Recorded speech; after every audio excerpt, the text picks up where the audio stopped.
අදත් බුද්ධ ධර්මයේ එළවලු YouTube channel එක හා සම්බන්ධ වෙන ගෞරවනීය ස්වාමින් වහන්සේ, ඒ වගේම මෙහෙණින් වහන්සේ, ඒ වගේම දුවේ පුතේ, අදත් අපේ සූදානම ඔයාලට පාඩමක් ලබා දෙන්න. අද පාඩමේ මාතෘකාව තමයි ප්‍රායෝගික ජීවන දර්ශනයක් ලෙස බුදුදහම කියන මාතෘකාව. එතකොට මේ මාතෘකාව ඔයාලගේ විෂය නිර්දේශයේ 25 වෙනි මාතෘකාව හැටියට තමයි මේ මාතෘකාව තියෙන්නේ. බුද්ධ ධර්මයේ විෂය නිර්දේශයේ. එතකොට නිපුණතා මට්ටම් වලින් බැලුවොත් එහෙම දෙවෙනි නිපුණතා මට්ටමට අදාළ මාතෘකාවක් තමයි අද අපි මේ විදිහට සාකච්ඡා කරන්න යන්නේ. විශේෂ කාරණයක් සිහිපත් කරන්න තියෙනවා. සති කීපයක් පුතේ අපේ channel එකේ ඔයාලට පාඩමක් ලබා දෙන්න බැරි වුණා. ඒකට ප්‍රධානම හේතුව තමයි ඔයාලා මේ වෙද්දිනුත් බොහෝ පිරිසක් දන්නවා. ඒ වගේම බොහෝ පිරිසක් අපිත් එක්ක සම්බන්ධ වෙලා ඉන්නවා. 2021 උසස් පෙළ විභාගයට අදාළව සම්මන්ත්‍රණ මාලාවක් මේ දවස්වල පැවැත්වෙනවා. එතකොට මේ සම්මන්ත්‍රණ මාලාව දවස් 5ක් පුරාවට තියෙනවා. ඉතින් එක දවසක් අපිට වැඩි කරගන්නත් උනා. එතකොට මුළු විෂය නිර්දේශයම ආවරණය කරමින් තමයි මේ සම්මන්ත්‍රණ මාලාව පැවැත්වෙන්නේ.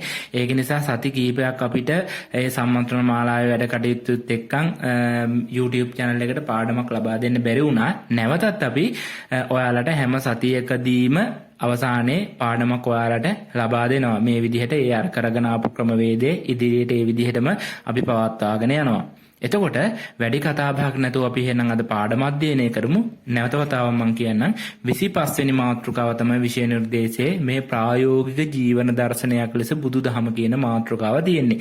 දැන් පුතේ මේ මාතෘකාව අධ්‍යයනය කරන්න පෙර අපි සරලවම මොකද්ද මේ මාතෘකාව කියන එක අවබෝධ කරගන්න ඕනේ. ඒකට හේතුව තමයි අපි එහෙම මාතෘකාව සරලව අවබෝධ කරගත්තොත් අපිට මේ පාඩම එකපාරින්ම අවබෝධ කරගන්න පුළුවන්. දැන් ප්‍රායෝගික ජීවන දර්ශනයක් කියපුවම පුතේ ඒ වචනත් එක්කන් ඔයාලට තේරෙන්නේ නැති ගතියක් එන්න පුළුවන්. මෙන්න මෙහෙම හොඳින් මතක තියාගන්න. ඒ කියන්නේ ප්‍රායෝගික ජීවන දර්ශනයක් කියන්නේ පුතේ ජීවත් වීමේදී අපිට ඒ තියෙන කාරණා අනුගමනය කරන්න පුළුවන්. නැත්නම් ජීවත් වීමේදී බුදුදහමේ තියෙන කාරණා අපිට ක්‍රියාත්මක කරන්න පුළුවන් කියන කාරණය, නැත්නම් ඒ කරුණු හරහා අපිට ඒ කරුණු අනුගමනය කරමින් අපිට ජීවත් වෙන්න පුළුවන් කියන කාරණය මතක තියාගෙන මේ පාඩම ඇහුවනම් මම හිතනවා සරලවම මේ පාඩම ඔයාලට තේරෙයි. එතකොට දැන් අපි දන්නවා ලෝකයේ බිහි වූ උතුම්ම ශාස්ත්‍රවරයා බුදුරජාණන් වහන්සේනේ. එතකොට උන්වහන්සේ පුතේ 45 වසක් මුළුල්ලේ දේශනා කරපු ධර්මයේ පුතේ අපි නැත්තම් දේශනා කරපු දහම අපි ධර්මයේ කියලා හඳුන්වනවා. එතකොට මෙන්න මෙහෙම දේශනා කරපු දහම බුදුහාමුදුරුවෝ අවබෝධ කරේ පුතේ ඊටාම වීරයක් නැත්තම් උත්සාහයකින් තමයි උන්වහන්සේ අවබෝධ කරේ. දැන් අපි ගත්තොත් එහෙම සාරාංශකේය කල්ප දසලක්ෂයක් මුළුල්ලේ බුදුහාමුදුරුවෝ පාරමිතා පෙරෙව්වා. ඒ වගේම ගෞතම ආත්ම භාවය, ඒ කියන්නේ ගෞතම බුදුරජාණන් වහන්සේ ලෙස බුද්ධත්වයට පත්වන ආත්ම භාවය අපි කියනවා සිද්ධාර්ථ ආත්ම භාවය කියලා. ඒ ආත්ම භාවය තුලත් අපරිමිත කරන ලද වීරයක ප්‍රතිඵලයක් වශයෙන් තමයි බුදුහාමුදුරුවෝ බුද්ධත්වයට පත් උනේ. එතකොට බුදුහාමුදුරුවෝ බුද්ධත්වයට පත් වෙලා දේශනා කරපු දහම පුතේ ප්‍රායෝගික ජීවන දර්ශනයක්. ප්‍රායෝගිකව පුතේ ජීවත් වීමේදී ඒ කරුණු පුතේ අපිට අනුගමනය කරන්න පුළුවන් කියන කාරණය තමයි අපි මෙතනදී සාකච්ඡා කරන්නේ. එතකොට ප්‍රායෝගික ජීවන දර්ශනයක් කියන්නේ මොකක්ද කියන එක පුතේ අපි වචනාර්ථات එක්කන් සංසන්දනය කරලා බලමු. එතකොට ප්‍රායෝගික ජීවන දර්ශනයක් කියන්නේ පුතේ ජීවත් වීමේදී තම ජීවිතයට උපයෝගී කර ගැනීමයි. එතකොට තවත් ලෙසකින් මේක අර්ථ විග්‍රහ කරනවා නම් කොටස් දෙකක් හරහා පුතේ අපිට මේ ප්‍රායෝගික ජීවන දර්ශනය අධ්‍යයනය කරන්න පුළුවන්. ඒ මෙන්න මෙහෙමයි. බුදුරදුන් දේශනා කළ ධර්මය දර්ශනයක් හෝ චින්තනයක් වශයෙන් තර්කානුකූලව බුද්ධිගෝචර වනවා පමණක් නොව මිනිසුන්ට තම ජීවිතයෙන් ක්‍රියාවට නැංවිය හැකි බව. ඔන්න ප්‍රායෝගික ජීවන දර්ශනයක් කියන එකට ලබා දුන්නු තවත් අර්ථ විග්‍රහයක්. දැන් බුදුහාමුදුරුවෝ දේශනා කරපු ධහම අපි බුදුහාමුදුරුවෝ දේශනා කරේ ආගමක් නෙවෙයි දර්ශනයක් කියන එක අපි කොයි කවුරුත් දන්නවා. එතකොට චින්තනයක් වශයෙන් තර්කානුකූල බුද්ධිගෝචර තමයි මේ ධහම වෙන්නේ. තර්කානුකූලයි, ඊට පස්සේ මේක බුද්ධිගෝචර වෙනවා. බුද්ධියෙන් තමයි මේක නැත්තම් මනසින් තමයි මේක අවබෝධ කරගන්න ඕනේ. ඒ වගේම පුතේ ඒ විතරක් නෙවෙයි අපි ජීවත් වීමේදී මේ ධහමේ තියෙන කාරණා පුතේ අපිට ක්‍රියාවට නංවන්න පුළුවන්. අනිත් කාරණය තමයි මිනිසාගේ එදිනදා ජීවිතයේදී ප්‍රශ්න හා අභියෝගවලට බුදුදහමේ තියෙන කාරණා ජීවිතයට යොදාගෙන පුතේ ඒ අභියෝග හා ප්‍රශ්න වලින් මිනිස්සයාට ගැලවෙන්න පුළුවන්. නැත්තම් ඒ අභියෝග වලට සාර්ථකව ඒ ප්‍රශ්න වලට පුතේ සාර්ථකව මුහුණ දෙන්න පුළුවන්. බුදුදහමේ තියෙන වැදගත්ම කාරණේ තමයි පුතේ අභියෝගයකදී පැනලා යන්නේ. ඒ වගේම ප්‍රශ්නයකදී පැනලා යන්නේ. එතකොට බුදුදහමට අනුව ඒ අභියෝග වලට සාර්ථකව මුහුණ දීම තමයි වඩා වැදගත් වෙන්නේ. ඉතින් එතකොට මෙන්න මේ පාඩම තමයි අපි මේ විදිහට සාකච්ඡා කරන්න යන්නේ. දැන් අපි බලමු උදාහරණානුකූලව පුතේ ප්‍රායෝගික ජීවන දර්ශනයක් කියන කොහොමද අපිට අධ්‍යයනය කරන්න පුළුවන් කියන කාරණය. දැන් අපි දන්නවා පුතේ මේ කාරණය අපිට කොටස් දෙකක් කරා අධ්‍යයනය කරන්න පුළුවන්. එකක් තමයි පුතේ ආධ්‍යාත්මික ජීවිතයේ වශයෙන්, අනිත් එක තමයි ලෞකික ජීවිතයේ වශයෙන්. දැන් අපි ඕන කාරණා දෙක මතක තියාගෙන මේ පාඩම අධ්‍යයනය කරමුකෝ. සංයුත්ත නිකායේ ධම්මචක්කපවත්තන සූත්‍රය. එතකොට සංයුත්ත නිකායේ ධම්මචක්කපවත්තන සූත්‍රය තුල සංසාර ගමනින් එතර වීමට චතුරාර්ය සත්‍ය දේශනා කරලා තියෙනවා. එතකොට පුතේ මේ චතුරාර්ය සත්‍ය අවබෝධ කරගත්තන් පස්සේ ආධ්‍යාත්මික වශයෙන් සංසාර ගමනින් පුද්ගලයාට මිදෙන්න පුළුවන්. ඒ කොහොමද? දුක්ඛාර්ය සත්‍ය, ඒ කියන්නේ පුතේ දුක කියන්නේ මොකක්ද? ඊට පස්සේ දුක්ඛ සමුදය සත්‍ය, දුකට හේතුව කුමක්ද? ඊට පස්සේ දුක්ඛ නිරෝධාර්ය සත්‍ය කියන්නේ පුතේ දුක නැති කිරීම. එතකොට දුක්ඛ නිරෝධගාමිනී පටිපදා ආර්ය සත්‍ය කියන්නේ පුතේ දුක නැති කිරීමේ මාර්ගය. එතකොට පුද්ගලයාට පුතේ නිර්වාණගාමී මාර්ගයට ගමන් කිරීමට නම් මෙන්න මේ කරුණු 4 පිළිබඳව පුතේ, ඒ කියන්නේ දුක කියන්නේ මොකද්ද? දුකට හේතුව මොකද්ද? දුක නැති කරන්න ඕනේ. ඊට පස්සේ දුක නැති කිරීමේ මාර්ගය හරහා ගිහිල්ලා තමයි දුක නැති කරන්න ඕනේ. එතකොට ඕන් ඔය හරහා පුද්ගලයා ගමන් කරොත් පුතේ සංසාර ගමනින් එතර වෙන්න පුළුවන්. ඒ කියන්නේ නිර්වාණගාමී මාර්ගයත් තුළට ගමන් කරන්න පුළුවන්. ඊට පස්සේ දැන් ප්‍රායෝගික ජීවිතයේදී, ඒ කියන්නේ ලෞකික ජීවිතයක් ගත කරන කෙනෙකුට කොහොමද මේක ප්‍රායෝගිකව, ඒ කියන්නේ ලෞකික ජීවිතයට ගලපගන්නේ? දැන් අපි කිව්වා දුක, දුකට හේතුව, දුක නැති කිරීම, දුක නැති කිරීමේ මාර්ගය. ඔන්න නිර්වාණගාමී මාර්ගයට ගමන් කරන්න පුළුවන්. දැන් එහෙනම් ප්‍රායෝගික ජීවිතය තුළදී පුතේ හිතන්නකෝ ගැටලුවක් එනවා ජීවිතේට. හරිද? එතකොට ඒන ගැටලුව නැත්තම් ප්‍රශ්නයක්, අභියෝගයක් කාට හරි එනවා. එතකොට ඒ වෙලාවට පුතේ ගැටලුව මොකද්ද? ගැටලුවට හේතුව මොකද්ද? ගැටලුව නැති කරන්න ඕනේ. ගැටලුව නැති කිරීමේ මාර්ගය. පුතේ අපේ ජීවිතේට ප්‍රශ්නයක් ආවම පස්සේ අපිට පුළුවන් නම් ප්‍රශ්නයක් ඇවිල්ලා තියෙන කියලා අවබෝධ කරගන්න. ඒ වගේ මේ ප්‍රශ්නේ ඇති වෙන්න හේතුව, ඒ වගේම පුතේ ප්‍රශ්නයක් තුලින් මුළු ජීවිත කාලෙම දුක් විඳ ඉන්න එක නෙමෙයි කරන්න ඕනේ. ඒ ප්‍රශ්නේ නැති කරන්න ඕනේ. හැබැයි පුතේ කාටවත් එකපාරටම තමන්ගේ ජීවිතේ දෙන ප්‍රශ්නයක් එහෙම නැති කරන්න බෑ. ඒකට පුතේ නිවැරදි ක්‍රමවේදයක් අනුගමනය කරන්න ඕනේ. අන්න එහෙනම් පුතේ චතුරාර්ය සත්‍ය තුල දුක පිළිබඳව බුදුහාමුදුරුවෝ දේශනා කරලා තියෙනවා. සංසාර ගමනින් එතෙර වෙන්න මෙන්න මේ දුක මෙන්න මේ විදිහට අනුගමනය කරන්න ඕනේ. ඒ කියන්නේ දුකට හේතුව දුක නැති කිරීමේ දුක නැති කිරීම, දුක නැති කිරීමේ මාර්ගය. එහෙනම් ජීවිතේට ප්‍රශ්නයක් ආවම පස්සේ ප්‍රශ්නයට හේතුව මොකද්ද? ප්‍රශ්නේ නැති කරන්න ඕනේ. නිවැරදි ක්‍රමවේදයක් මේ ප්‍රශ්නේ නැති කරන්න යොදා ගන්න ඕනේ. එහෙනම් පුතේ ඔන්න ඔය විදිහට හිතුවොත් එහෙම ආධ්‍යාත්මික වශයෙන් නිර්වාණගාමී මාර්ගයට යන්නත්, ලෞකිකමය වශයෙන් පුතේ තමාගේ ජීවිතේ ප්‍රශ්නයක්, අභියෝගයක්, ඕනෑම ගැටලුවකට සාර්ථකව මුහුණ දෙන්නත් පුතේ පුද්ගලයාට පුළුවන්. අන්න ඒ නිසා චතුරාර්ය සත්‍යය දේශනා කරපු කාරණේ ඊටාම වැදගත්. ඊට පස්සේ අපි බලමු ධම්මපදයේ. දැන් ධම්මපදයේ පුතේ මග්ගවග්ගයේ බුදුහාමුදුරුවෝ දේශනා කරනවා සබ්බේ සංඛාරා අනිච්චාති යදා පඤ්ඤාය පස්සති අත නිබ්බින්දති දුක්ඛෝ ඒ සමග්ගෝ විසුද්ධිය. ඒ වගේම සබ්බේ සංඛාරා දුක්ඛාති යදා පඤ්ඤාය පස්සති අත නිබ්බින්දති දුක්ඛෝ ඒ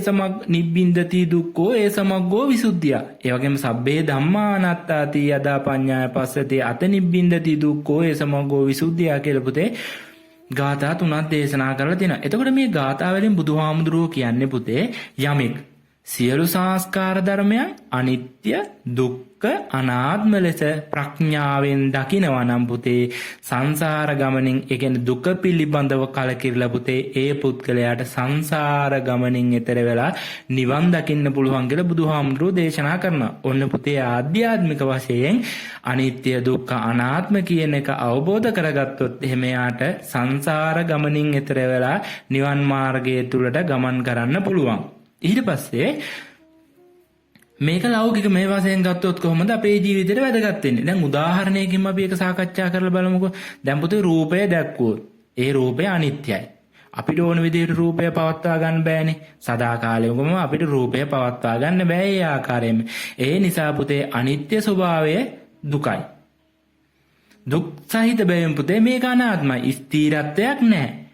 එතකොට මෙසේ පුතේ පංචස්කන්ධය පිළිබඳවම අපි අවබෝධ කරගත්තොත් අනිත්‍යයි දුක්ඛයි අනාත්මයි.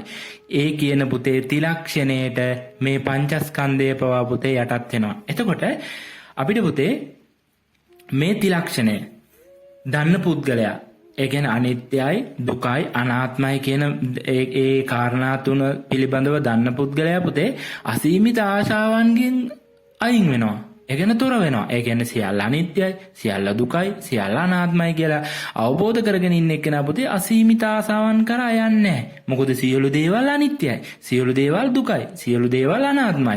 එතකොට පුතේ එයාට මානසික සතුටෙන් ලෞකික ජීවිතයක් ගත කිරීමේදී අපි උදාහරණයක් හැටියට ගමුකෝ. අපි ළඟ තියෙන දේක් පුතේ අහිමි වෙච්චාම පුතේ අපිට දුකක් එනවා. සමහරක් වෙලාවට ලොකු මානසික පීඩාවකින් අපි ඉන්න පුළුවන්. හැබැයි පුතේ පුළුවන් නම් සියල්ල අනිත්‍යයි කියලා අපිට හිත හදාගන්න අන්න එතන තමයි වැදගත් වෙන්නේ. ඒක නිසා පුතේ බුදුදහම කියන්නේ පුතේ මනස හදන දහමක්.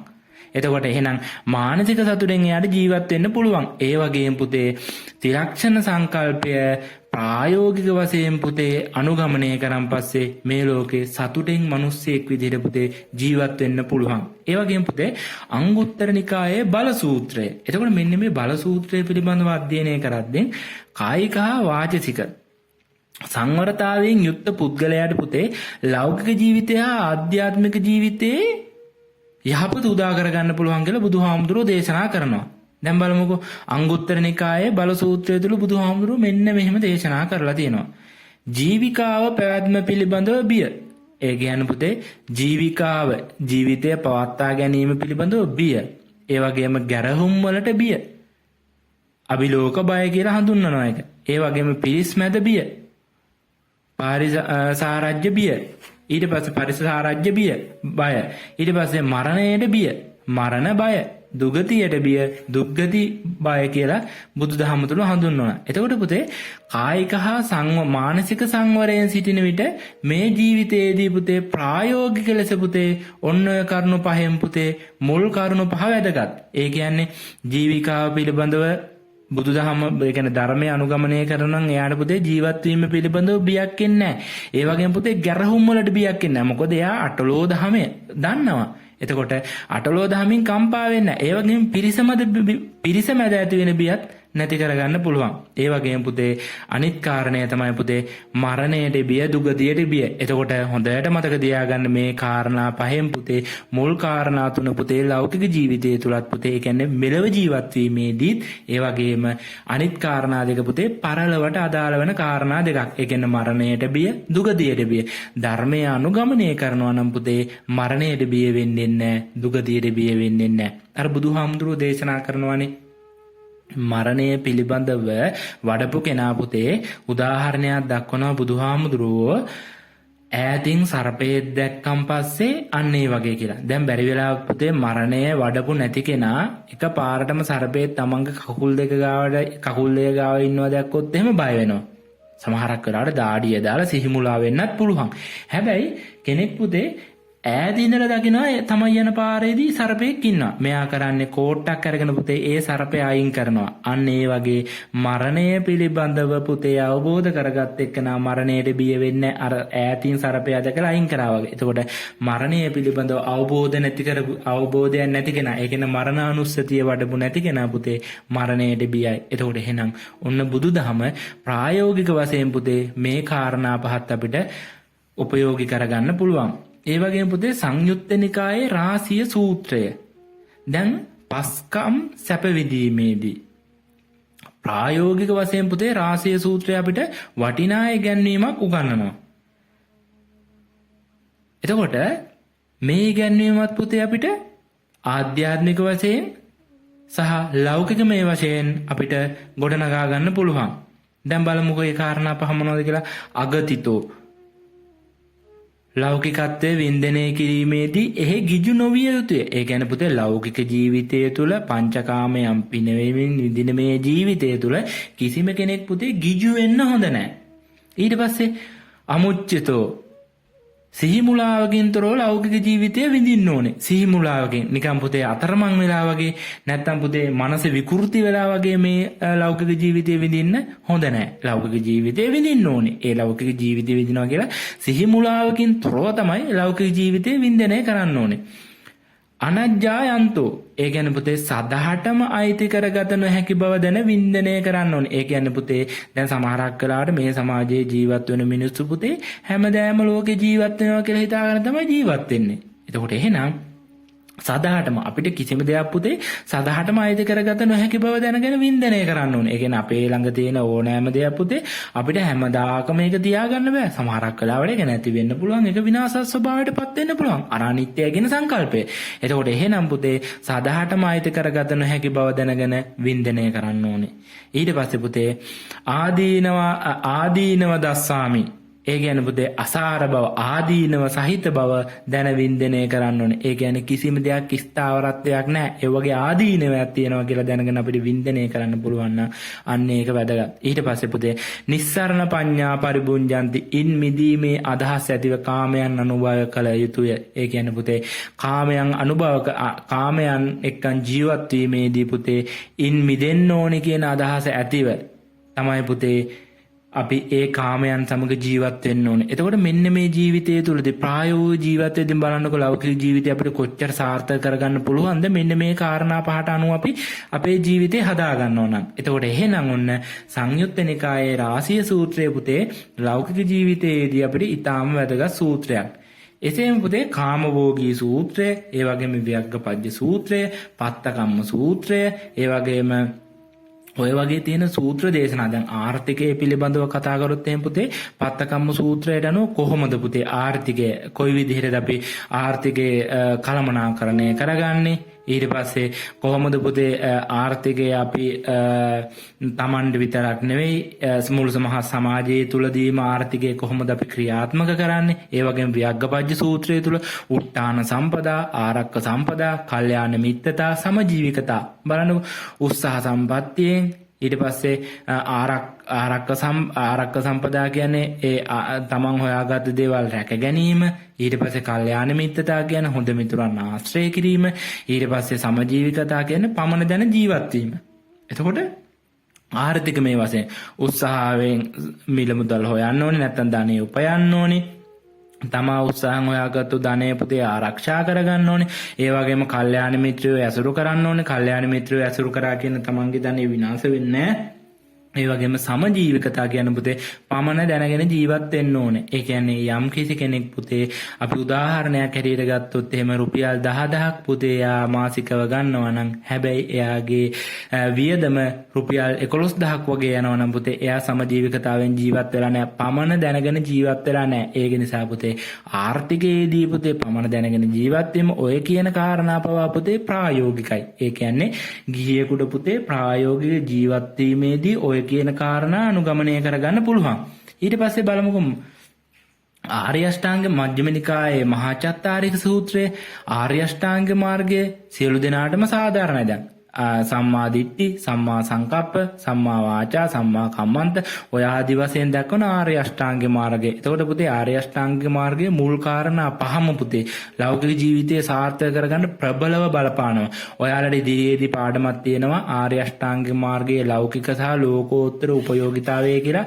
ඒ පාඩමේදී ඔයාලට මේක ඉගෙන ගන්න පුළුවන්. එතකොට ආර්ය අෂ්ටාංග මාර්ගයේ අනිත් කාරණා තුන අවසන් කාරණා තුන පුතේ ආධ්‍යාත්මික ජීවිතය ගොඩනගා ගන්න පුළුවන්. එතකොට එහෙනම් ආර්ය අෂ්ටාංග මාර්ගයත් පුතේ ලෞකික සහ ආධ්‍යාත්මික වශයෙන් පුද්ගලයාට අනුගමනය කරමින් තමන්ගේ ජීවිකාව හදාගන්න පුළුවන්. ඒ කියන්නේ දසවස්තුක සම්මියා දෘෂ්ටිය ඒ කියන්නේ ඒ උදාහරණයක් විතරයි මම ගන්න. දැන් සම්මා දිට්ඨි ගත්තොත් ලෞකික මේ වශයෙන් පුතේ දස සම්මියා දෘෂ්ටික ඒ කාරණා 10 පිළිබඳව පුතේ මවට සැලකීමේ විපාක තියෙනවා, පියාට සැලකීමේ විපාක තියෙනවා, දානයේ විපාක තියෙනවා කියලා ඒ දසවස්තුක සම්මියා දෘෂ්ටිය ඒක පිළිගැනීම.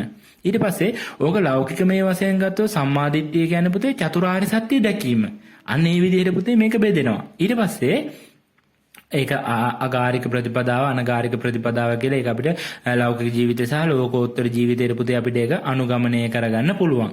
ඊට පස්සේ පටිච්ච සමුප්පාදය බලන්නකෝ. පටිච්ච සමුප්පාදය ඒ කියන්නේ හේතුව සහ ඵලය.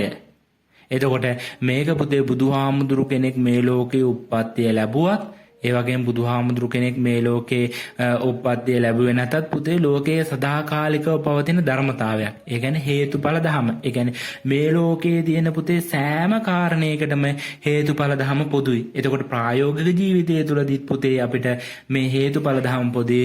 ආධ්‍යාත්මික ජීවිතය තුළදීත් මේ හේතුඵල ධම පොදුයි. එතකොට එහෙනම් මේ හේතුඵල ධම ඊට පස්සේ අටලෝ දහම ගන්නකො බලන්න කොහොමද කියලා. අටලෝ දහම කියන්නේ පුතේ මේ සංසාර ගමන නිමා කළ බුදුහාමුදුරුවරුන්ට ආර්ය උතුමන් වහන්සේලාට පවා මේ අටලෝ දහමෙන් කම්පා වෙන්න සිද්ධ වුණා. අටලෝ දහමට මුහුණ පාන්න වුණා. කම්පා වෙන්නේ නෙවෙයි මුහුණ පාන්න වුණා. බුදුහාමුදුරුවන්ටත් අටලෝ දහමට මුහුණ පාන්න වුණා. රහතන් වහන්සේලාටත් අටලෝ දහමට මුහුණ පාන්න වුණා.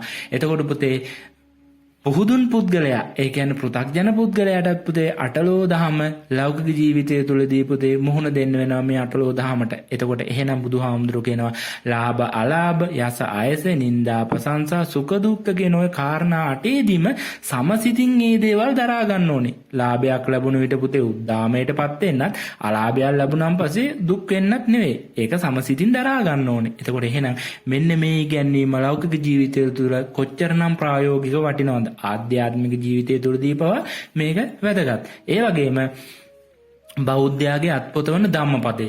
ධම්මපදයේ කොච්චරනම් ඉගැන්වීම් ටිකක් තියෙනවද අපිට ප්‍රායෝගික ජීවිතය තුළට?